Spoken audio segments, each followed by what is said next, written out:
નમસ્કાર, good afternoon. મોજમાં ને? તો વાંધો લેરમાં રહેવાનું હો.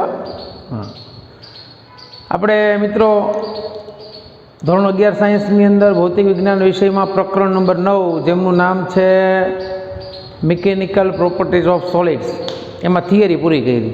આજે દાખલા શરૂ કરવાના. મસ્ત મસ્ત દાખલા છે, બરાબર છે. આપણે ગણતા જઈએ, તમે જોતા જાઓ, સાથે સાથે ગણતા જાઓ. કાંઈ છે નહીં, 2 થી 5 સૂત્રો છે ચેપ્ટરમાં આખામાં, એનો જ ઉપયોગ કરવાનો છે. રેડી? ચાલો શરૂઆત કરીએ. શુભ શરૂઆત, જરાય ટાઈમ બગાડવાનો થતો નથી. ચાલો, પહેલું ઉદાહરણનો દાખલો છે 9.1. ચાલો પહેલાં ડેટા તૈયાર કરી નાખીએ આપણે.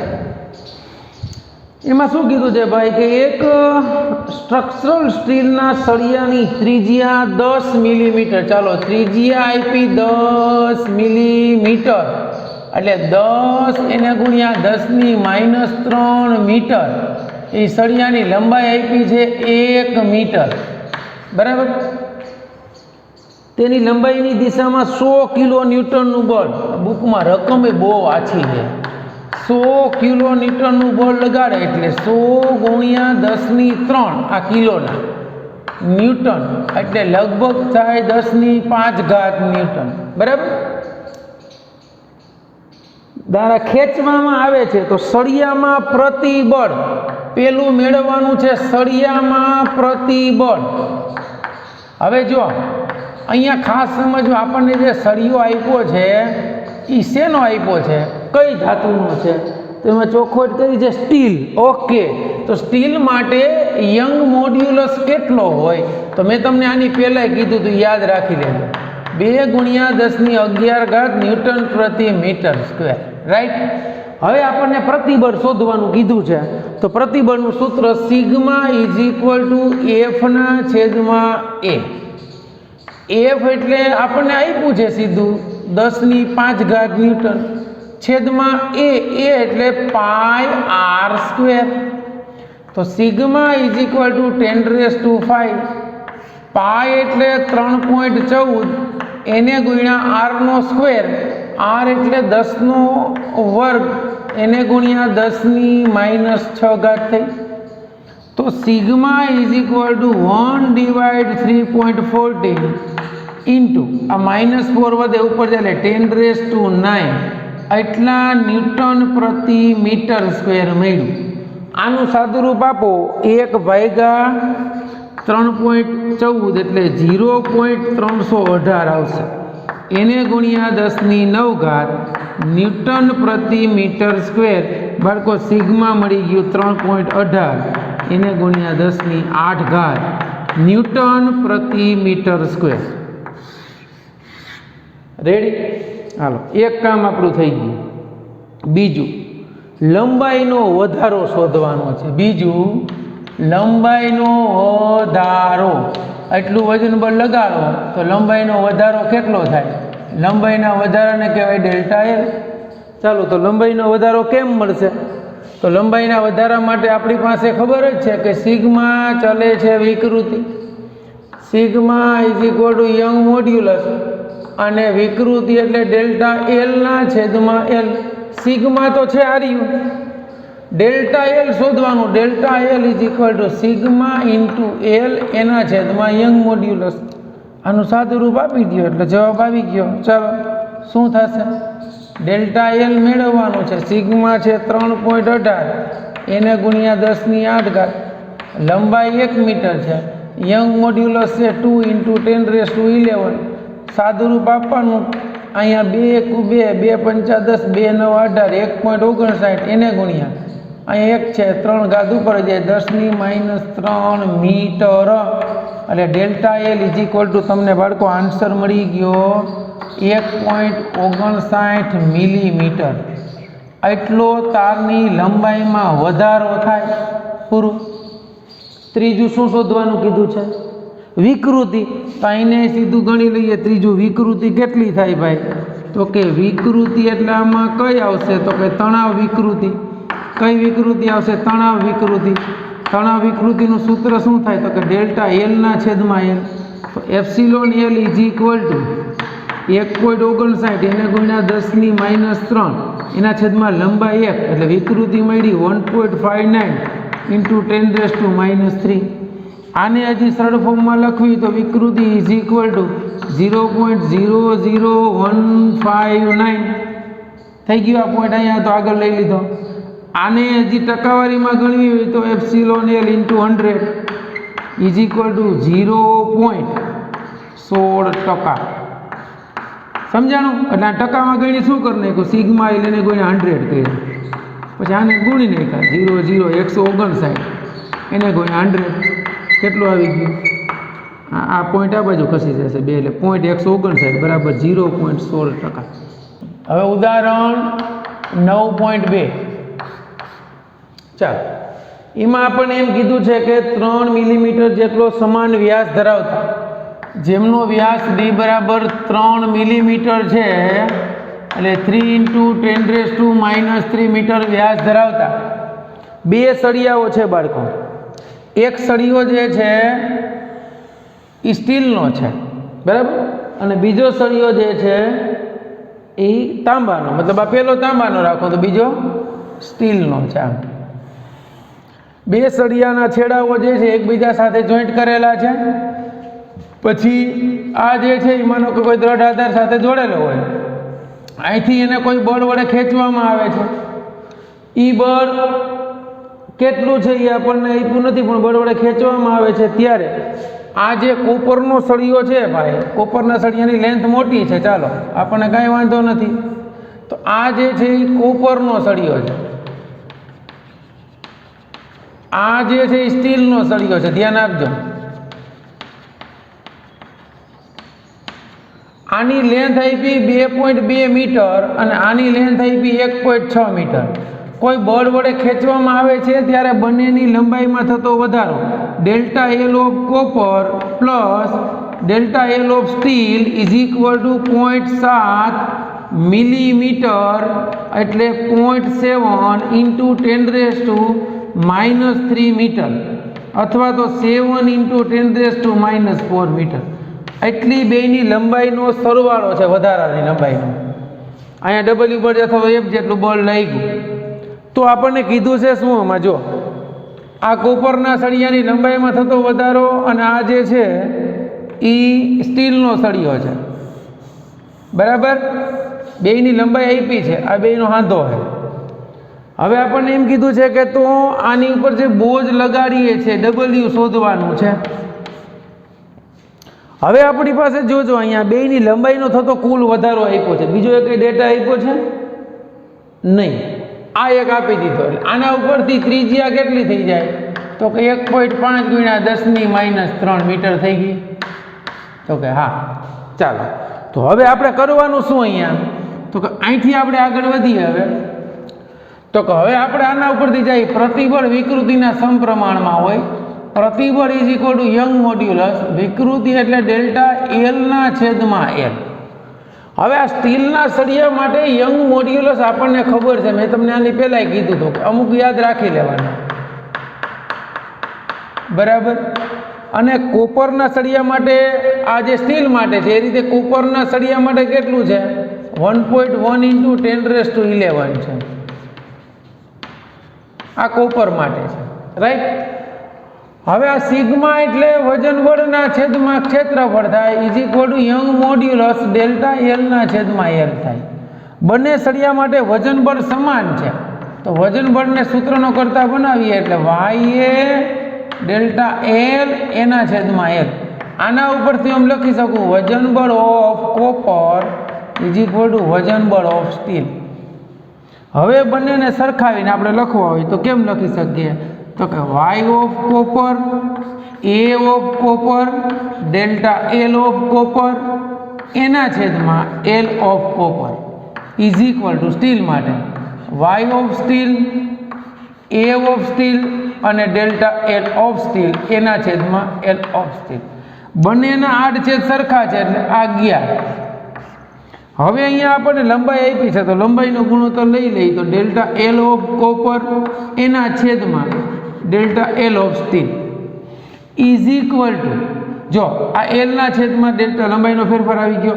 હવે અહીંયા યંગ મોડ્યુલસ ઓફ સ્ટીલ એના છેદમાં યંગ મોડ્યુલસ ઓફ કોપર એને ગુણ્યા લેન્થ ઓફ કોપર એના છેદમાં લેન્થ ઓફ સ્ટીલ. આ ચારેય મૂલ્યો આપ્યા છે એટલે તમને આ મળી જશે ડેલ્ટા એલ ઓફ કોપર એના છેદમાં ડેલ્ટા એલ ઓફ સ્ટીલ. સ્ટીલનો યંગ મોડ્યુલસ આપ્યો 2 × 10⁻11, કોપરનો આપ્યો 1.1 × 10⁻11, લેન્થ ઓફ કોપર આપી 2.2, લેન્થ ઓફ સ્ટીલ આપી 1.6. 11 દુ 22 એટલે અહીં 2 આવશે. 2 અઠા 16 એટલે અહીં કેટલા આવશે 0.8. 2 સાદુરૂપ આપો કેટલા આવ્યા 0.4. 0.4 એટલે ડેલ્ટા એલ ઓફ કોપર એના છેદમાં ડેલ્ટા એલ ઓફ સ્ટીલ. 1/0.4 એટલે 10/4 ઇઝ ઇક્વલ ટુ મળ્યું 2.5. આ લંબાઈનો ગુણોત્તર છે એટલે આનો એકમ ન હોય. હાલો એટલું મળી ગયું. હવે આના ઉપરથી મારે જોતું હોય તો મને શું મળે તો કે delta L of copper is equal two 2.5 delta L of steel. હવે તો કે બેની હું લંબાઈનો સરવાળો તો મને આપ્યો છે કે delta L of copper plus delta L of steel is equal two 0.7 અથવા તો 7 રાખો 7 ગુણ્યા 10⁻⁴ મીટર આવું આપ્યું છે. તો હવે એક કિંમત મૂકી દઈએ આ કોપરની તો 2.5 delta L of steel plus delta L of steel is equal to 7 × 10⁻⁴ થાય. તો આ 2.5 વત્તા 1 એટલે 3.5 delta L of steel is equal to 7 × 10⁻⁴ આવશે. હા ચાલો તો હવે શું થઈ ગયું તો કે delta L steel is equal to 7/3.5 × 10⁻⁴ metre. તો મને ડેલ્ટા એસ મળી ગયું 2 × 10⁻⁴ મીટર. મતલબ સ્ટીલની સળિયાની લંબાઈમાં એટલો વધારો થાય તો કોપરમાં કેટલો થાય તો આના ઉપરથી ખબર પડી જાય delta L of copper is equal to 7 × 10⁻⁴ minus delta L of steel. તો delta L of copper is equal to 7 × 10⁻⁴ minus 2 × 10⁻⁴. આ તો આપણને કીધું નથી પણ જરૂર પડે તોની વાત છે. આપણે તો શોધવાનું કંઈક જુદું જ છે. વજન બળ શોધવાનું છે. તો હવે આપણી પાસે વજન બળના સૂત્રો તો આ રહ્યા. એના ઉપરથી જો આમાં કિંમત મૂકો તો જવાબ આવે, આના મૂકો તો જવાબ આવશે. તો હવે વજન બળ ઇઝ ઇક્વલ ટુ શું લખશું તો કે અહીંયા આપણે કોપર માટે રાખીએ તો કોપર માટે Y of copper A of copper delta L of copper એના છેદમાં એલ ઓફ કોપર.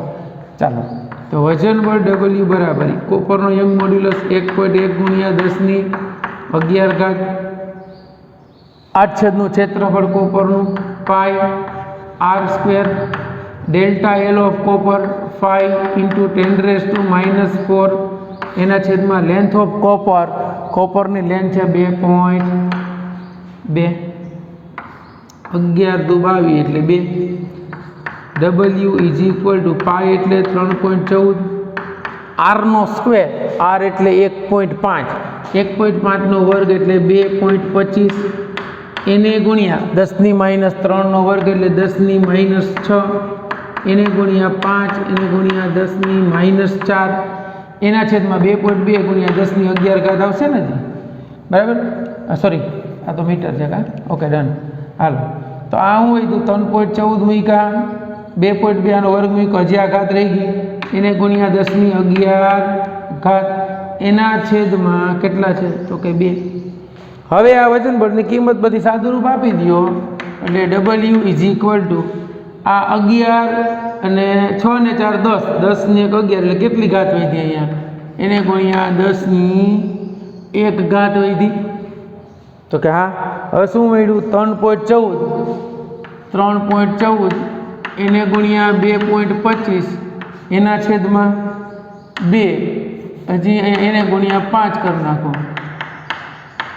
બરાબર ને. 3.14 એને ગુણ્યા 2.25 એને ગુણ્યા 5/2 1 ઘાત વધી એટલે વજન બળનું મૂલ્ય કેટલું મળ્યું જોઈ લો બરાબર 3.14 ગુણ્યા 2.25 ગુણ્યા 5 ગુણ્યા 10 ભાગ્યા 2 એટલે એ વજન બળનું મૂલ્ય તમને મળશે 180 ન્યૂટન. કેટલું?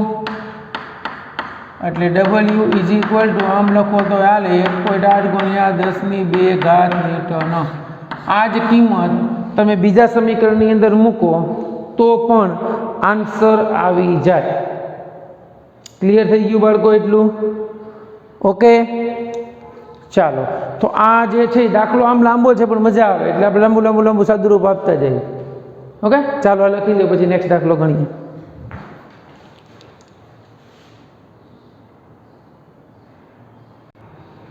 ચાલો, ઉદાહરણ 3.3 ઉદાહરણ 9.3 એમાં એમ કીધું કે સર્કસના માનવ પિરામિડમાં સંતુલિત ગ્રુપનો તમામ બોજ એક વ્યક્તિ જે પોતાની પીઠના સહારે સૂઈ ગયો હોય છે એના પગ ઉપર ટેકવાય છે, અને પિરામિડની રચના કરતા તમામ કલાકારો પાટિયા અને ટેબલનું કુલ દળ. અહીંયા તમામ કલાકારો પ્લસ પાટિયા નું કુલ દળ એમ બરાબર આપણને આપ્યું 280 કિલોગ્રામ. જે વ્યક્તિ નીચે સૂઈ અને વજન ઉચકે છે એ વ્યક્તિનું દળ આપી દીધું છે, એમ ઇઝ ઇક્વલ ટુ 60 કિલોગ્રામ.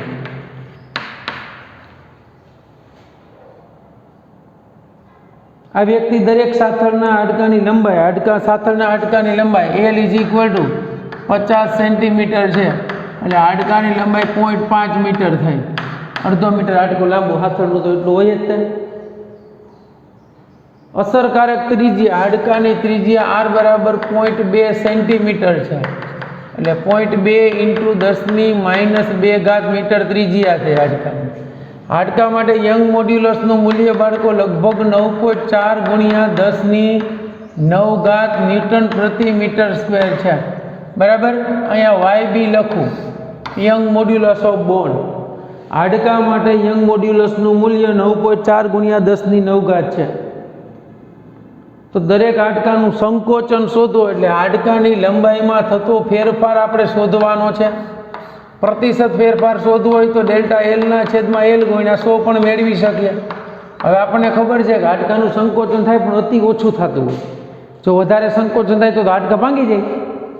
તો પહેલાં તો અહીં વ્યક્તિ દ્વારા અનુભવાતું વજન, ખરેખર પોતાનું વજન બાદ કરવું પડશે. અનુભવાતું દળ અથવા તો વજન ઇઝ ઇક્વલ ટુ 280 માંથી 60 બાદ કરો એટલે કેટલું થાય? એટલા કિલોગ્રામ.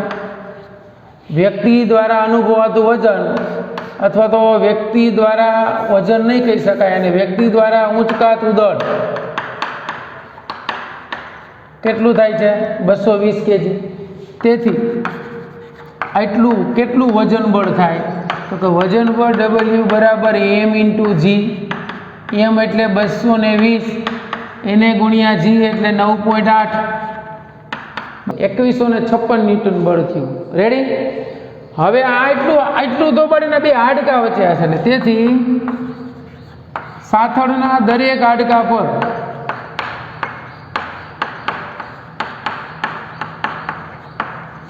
નું વજન કેટલું થઈ જાય? આના કરતાં અડધું, W/2 એટલે 2156 ભાગ્યા 2. તો દરેક હાડકાનું વજન 2 × 2 ભાગનો એટલે 2 × 7 = 2 × 8 = 16. દરેક હાડકા ઉપર કેટલું વજન આવે? દરેક હાડકાનું W' કહી દે 1078 ન્યૂટન.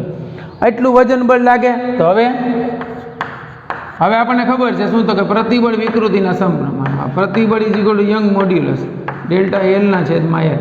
આ એટલે તો કે W/A is equal to Young modulus Δ/L/A. આપણે Δ/L જ મેળવવાનું છે. બરાબર? તો Δ/L is equal two WL/A/Y. તો Δ/L ઇઝ ઇક્વલ ટુ વજન બળ કેટલું હતું ભાઈ? એક સાથળનું 1078 ન્યૂટન, એને ગુણ્યા લેન્થ કેટલી હતી? 0.5 મીટર, છેદમાં ક્ષેત્રફળ એટલે કેટલું થશે? પાઈ આર સ્ક્વેર, પાઈ એટલે 3.14, આર એટલે 0.2 વર્ગ, એને ગુણ્યા 10⁻⁻⁴, એને ગુણ્યા 9.4, એને ગુણ્યા 10⁹ આ ડેલ્ટા એલ ગણશો એટલે એક સાથળ માટે તમને મળશે, મતલબ એક સાથળના હાડકા માટે 4.55 ગુણ્યા 10⁻⁵, 4.55 એને ગુણ્યા 10⁻⁵ મીટર, એટલી લંબાઈ. એટલે બહુ અતિ સૂક્ષ્મ લંબાઈમાં વધારો થાય હાડકાની, મતલબ સંકોચન ઘટાડો થશે. હવે આ મળી ગયું, તો હવે આપણે તો વિકૃતિ મેળવવાની છે, તો વિકૃતિ કીધી છે ને, ઓકે, ડેલ્ટા એલ જ કીધે, ડેલ્ટા એલ મળી ગઈ, પૂરું. તમને જો વિકૃતિ શોધવાની કહીએ તો સૂક્ષ્મ ફેરફાર માટે વિકૃતિ કેટલી થશે? હાડકાના ભાગમાં વિકૃતિ એપ્સિલોન = ડેલ્ટા એલ ના છેદમાં એલ, તો કેટલું થશે? 4.55 એને ગુણ્યા 10⁻⁵, એના છેદમાં લેન્થ કેટલી છે એની? 0.5 સેન્ટીમીટર. એટલે સાદુરૂપ આપો, 5 × 9 = 45, 5 × 1 = 5, અહીંયા છેદમાં શું આવ્યા? 10, એટલે 9.1 મળ્યું. હા, 9.1 એને ગુણ્યા 10⁻⁵. બરાબર છે. તો આ વિકૃતિ તમારે ગણવી હોય તો હજી 5 ઘાત એટલે 0.1 2 3 4 મીંડાને 91 એટલી મળી. અને આ વિકૃતિ પ્રતિશતમાં તમારે ગણવી હોય ને તો હજી કેટલું થાય? 0.0091%. હજી આને 100 એ ગુણી નાખ્યા ટૂંકમાં, એટલે 0.0091% જેટલો હાડકામાં સંકોચન થાય એના મૂળ લંબાઈના પ્રમાણમાં, એટલી બહુ અવગણ્ય હોય, નડે નહીં. ચાલો લખી લો.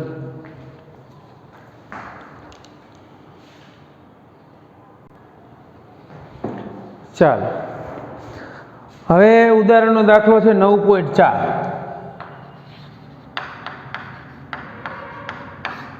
ચાલો 9.4 શું કહ્યું છે? 50 સેન્ટીમીટર બાજુની લંબાઈ ધરાવતા શીશાના એક ચોરસ ચોસલાની જાડાઈ, બરાબર, શીશાનું ચોસલું છે, શીશાના ચોરસ ચોસલાની, જો ચોરસ ચોસલું છે એટલે એની જાડાઈ 10 સેન્ટીમીટર આપી છે. તો આ જે ચોસલું છે,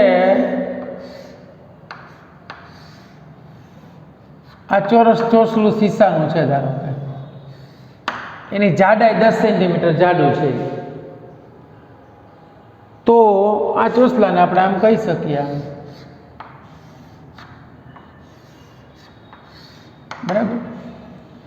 એ ચોસલાની પાતળી બાજુ પર 9×10⁻⁴ ન્યૂટન જેટલું, ઓકે, 50 સેન્ટીમીટર બાજુની લંબાઈ છે, એટલે ચોરસની બાજુની લંબાઈ L બરાબર 50 સેન્ટીમીટર છે, એ 0.5 મીટર થઈ ગઈ, અને જાડાઈ એટલે કે LB પહોળાઈ અને ઊંચાઈ આ લંબાઈ થઈ ગઈ, ના ઊંચાઈ થઈ ગઈ, એટલે પહોળાઈ કેટલી આપી છે? 10 સેન્ટીમીટર, એટલે કેટલી થઈ? 0.1 મીટર, બરાબર. એટલે આ એરિયો જે છે ને, આ અહીંથી આમ બળ લગાડવાનું થશે, બરાબર. એમાં શું કહ્યું છે આપણને? ઈ છેડો ભોંયતળિયા સાથે, નીચેની બાજુ ભોંયતળિયા સાથે જડિત છે, તો તેની ઉપર તરફ બાજુ કેટલી સ્થાનાંતરિત થશે? ઓકે, આ નીચેનું તળિયું જોઈન્ટ છે, એ જડેલું છે, એટલે શું થશે ખબર છે? આમાં કંઈ નહીં થાય, આમાં કોઈ વિકૃતિ ઉત્પન્ન થાય, કઈ આકાર વિકૃતિ, બરાબર ને? એટલે આમ થશે, જો ચોસલું જે છે ને સેજ ત્રાસું થઈ જશે, એવું આમ થઈ જાય, બીજો કાંઈ ફેરફાર નહીં થાય, આ બધું આમ નામ થશે, એટલું ત્રાસું થશે, તો એટલું સમજાણું. એટલે આ જે છે ને થીટા એટલો મળ્યો, એટલું શું થઈ ગયું? સ્થાનાંતર કેટલું? Delta x. આ જે છે એ ચોસલાની ઊંચાઈ કે લંબાઈ જે ગણો આપણે ગણી લેવાની બાજુની, બરાબર. એટલે ચોસલું જે છે ને એટલું ત્રાસું થઈ ગયું, જો એટલું આમ મળ્યું તમને, બાકી બધું એમનું રહેશે. તો એ તમારે થીટા ગણવાનો છે, મતલબ એક્સ ગણવાનો છે. અહીં પ્રતિબળ વિકૃતિના સમપ્રમાણમાં હોય, રાઈટ. તો પ્રતિબળ વિકૃતિના સમપ્રમાણમાં તો યંગ મોડ્યુલસ આવશે. અહીંયા વિકૃતિ જે છે એ કેટલી આવશે? તો કે વિકૃતિ તો થીટા જેટલી આવશે. તો આપણે વિકૃતિમાં થીટા એટલે શું થશે? થીટા એટલે આવશે ડેલ્ટા એક્સ એના છેદમાં એલ. એ લંબાઈ તો 0.5 મીટર છે, આમ આની હારે કનેક્ટેડ છે. તો હવે આપણે શોધવાનું શું છે તો કે અહીંયા આપણને ચોસલું કેનું આપ્યું છે પહેલાં એ જો ચોસલું છે એ શીશું. તો શીશા માટે તો તમારે પહેલાં આકાર સ્થિતિસ્થાપક અંક જે છે શીશા માટે આપણને આપ્યું છે અહીંયા. શીશા માટે આકાર સ્થિતિસ્થાપક અંક શીશા માટે G is equal two 9.4 into 10⁹ newton પ્રતિ 5.6. શીશા માટે G એનો આકાર સ્થિતિસ્થાપક અંક 5.6 ઇન્ટુ 10⁹ આપ્યો છે. આ બાજુની પહોળાઈ 10 છે, જો લંબાઈ 5 છે, એટલે આ ભાગમાં બળ લાગે કારણ કે આ જે આમ હતું ને ચોખ્ખું આમ થશે એટલે આ ક્ષેત્રફળવાળી સપાટી ઉપર બળ લાગ્યું. એ બળ લાગ્યું એટલે એનો એરિયા કેટલો થયો તો કે એરિયા થશે 50 × 10 એટલો સેન્ટીમીટર સ્ક્વેર થયો. બરાબર. તો હવે સિગ્મા એટલે F ના છેદમાં A is equal to Y delta X ના છેદમાં એલ. તો ડેલ્ટા એક્સ તો જોઈએ છે એફ ઇન્ટુ એલ એના છેદમાં એ ઇન્ટુ વાય. એફ આપણને કેટલું આપ્યું છે ઓકે ચલો એફ જે વજન બળને કારણે લાગશે ને એના જેટલું. ચાલો બીજું આપણને અહીંયા શું આપ્યું છે ડેટામાં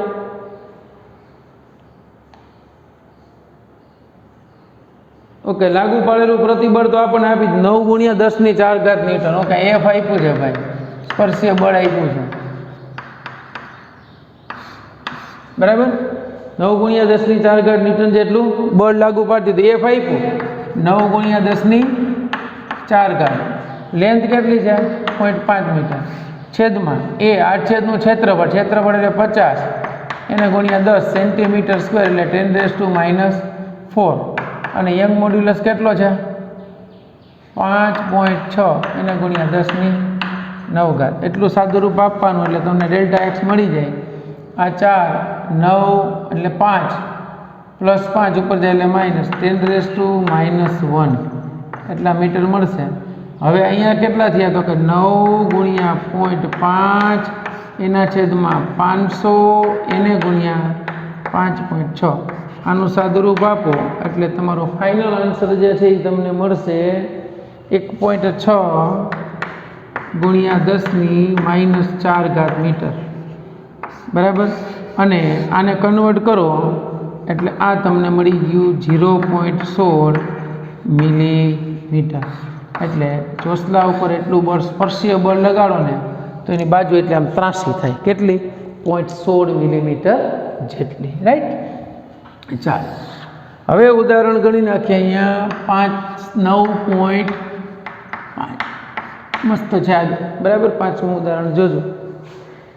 હિન્દ મહાસાગરની સરેરાશ ઊંડાઈ હિન્દ મહાસાગરની ઊંડાઈ h આપણને આપી 3000 મીટર. હિન્દ મહાસાગરની ઊંચાઈ કેટલી છે ભાઈ 3000 મીટર છે. તો મહાસાગરના તળિયે પાણી માટે આંશિક સંકોચનની ગણતરી કરવાની છે. પાણી માટે એની કદ વિકૃતિ આંશિક સંકોચન એટલે ડેલ્ટા V ના છેદમાં V આપણે કેલ્ક્યુલેટ કરવાનું છે. બલ્ક મોડ્યુલસ પાણી માટે આપ્યો છે B of water is equal to 2.2 into 10⁹. Bulk મોડ્યુલસના બધાના એકમ તો ન્યૂટન પ્રતિ મીટર સ્ક્વેર જ છે. ઓકે. તો હવે આપણને ખબર છે અહીં હિન્દ મહાસાગરમાં H બરાબર 3000 મીટરની ઊંચાઈએ દબાણ P is equal two ρgh જેટલું થાય. એમાં તો નાનું પડે. હવે P એટલું થયું P બરાબર ρgh થઈ ગયું એટલે હવે આપણે શોધવાનું છે ખરેખર સંકોચન. તો આ જે છે એના બરાબર તો ખરેખર પ્રતિબળ થઈ ગયું ને સિગ્મા V. હવે બલ્ક મોડ્યુલસ માટે શું લખીએ છીએ તો પ્રતિબળ વિકૃતિના સમપ્રમાણમાં હોય તો પ્રતિબળ is equal to bulk modulus B. આ ડેલ્ટા V ના છેદમાં V તો આપણે તો ડેલ્ટા V ના છેદમાં V જ જોઈએ છીએ ઇઝ ઇક્વલ ટુ શું થઈ ગયું પ્રતિબળના છેદમાં બલ્ક મોડ્યુલસ. પ્રતિબળ કેટલું છે દબાણ જેટલું ρgh એના છેદમાં બલ્ક મોડ્યુલસ. તો ડેલ્ટા V ના છેદમાં V ઇઝ ઇક્વલ ટુ ρ. હવે આ હિન્દ મહાસાગર ρ એટલે એની ઘનતા પાણી જ છે તો એની ઘનતા તમને આપી દીધી છે 10⁻³ આની ઘનતા કેટલી છે 10³ કિલોગ્રામ પ્રતિ મીટર ક્યુબ. અહીંયા રો એટલે 10⁻³ જી એટલે 10 એચ એટલે 3000 મીટર છેદમાં બલ્ક મોડ્યુલસ એ કેટલો આપ્યો છે 2.2 × 10⁹. સાદું રૂપ આપો ડેલ્ટા વીના છેદમાં વી ઇઝ ઇક્વલ ટુ 3 ને 3 6 6 ને 1 7 એટલે 10⁻². 3 ના છેદમાં એટલે 30 ના છેદમાં 22 એટલે ડેલ્ટા વીના છેદમાં વી. સમજાણું? આ ઉપર વહી ગયા એટલે 3 ને 6 એટલું 22 × 22 8 વધ્યા એટલે 22 8 વધ્યા એટલે 22 × 3 = 66. રેડી? અને 66 એટલે 24 વધ્યા એટલે 22 × 8 1.38 × 10⁻² એટલી વિકૃતિ ઉત્પન્ન થઈ. 1.38 એને ગુણ્યા 10⁻². બરાબર. હવે આને ટકાવારીમાં ગણવી હોય તો ડેલ્ટા વીના છેદમાં વી આ કદાચ 6 આવે છે 36 રાખો તો ઇઝ ઇક્વલ ટુ 1.36%. બરાબર. આ જે છે એ પાણીનું સંકોચન અથવા તો સિગ્મા વી ગણી શકો. ઓકે બાળકો, તો આપણે એક જ લેક્ચરની અંદર ઉદાહરણના 5 દાખલા કમ્પ્લીટ થઈ ગયા. રેડી? ચાલો, આ લેક્ચર અહીંયા સુધી રાખું. નેક્સ્ટ લેક્ચરમાં આપણે ક્યાં દાખલા ગણશું? સ્વાધ્યાયના. ચાલો, બેસ્ટ ઓફ લક.